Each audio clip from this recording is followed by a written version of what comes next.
Now students, I will tell you how the circulation of blood takes place in the body.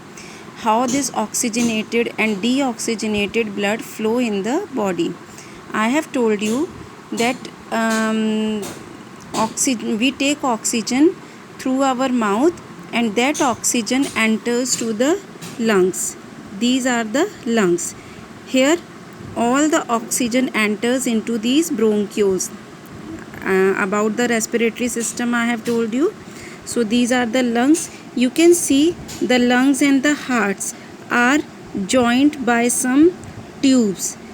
Okay, and through these tubes the oxygenated blood is taken from the lungs and then deoxygenated blood is again given to the lungs for oxygenation.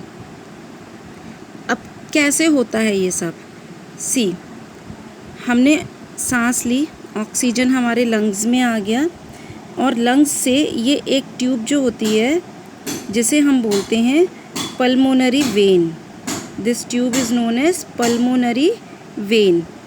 अब इसमें सारा oxygenated blood है. जहाँ जहाँ आपको ये red colour के tube दिख रही है, नर्व्स दिख रही हैं, these are the oxygenated blood and the tubes which are in blue in color they contain the deoxygenated blood.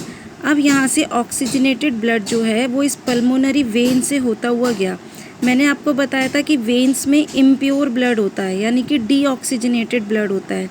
लेकिन जो ट्यूब्स हमारे लंग्स से जुड़ी हुई हैं वो जस्ट उल्टा होता है.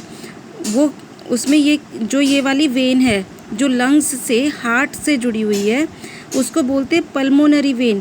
लेकिन इस वेन में ऑक्सीजनेटेड ब्लड होता है. इस वाली वेन में ऑक्सीजनेटेड ब्लड होता है और इस वाली आर्टरी में डीऑक्सीजनेटेड ब्लड होता है. ठीक है, यानी कि इम्प्योर ब्लड यहाँ पे उल्टा होता है. अब ये होता है पल्मोनरी वेन जो है इसने ऑक्सीजनेटेड ब्लड यहाँ पे लिया और हार्ट की लेफ़्ट वेंट्रिकल में लेफ़्ट ऑरिकल में उसको पहुंचाया. लेफ़्ट ऑरिकल से वो ब्लड लेफ़्ट वेंट्रिकल में गया. ये हार्ट के मैंने 4 सेक्शंस बताए थे, ऑरिकल, ऊपर के 2 ऑरिकल और नीचे के 2 वेंट्रिकल.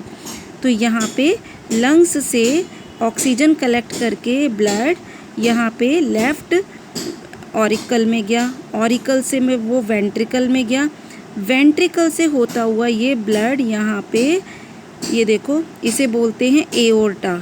जो ये ऑक्सीजनेटेड ब्लड लेके जो वेन आ रही है हमारी उसे बोलते हैं एओर्टा. अब ये आगे चल के ये एओर्टा हो जाती है आर्टरीज़ में डिवाइड. अब इनको बोला जाता है आर्टरीज़. और ये आर्टरीज़ पूरी बॉडी में फैली होती हैं और ब्लड को ऑक्सीजनेटेड ब्लड लेके पूरी बॉडी में जाती हैं ये आर्टरीज़.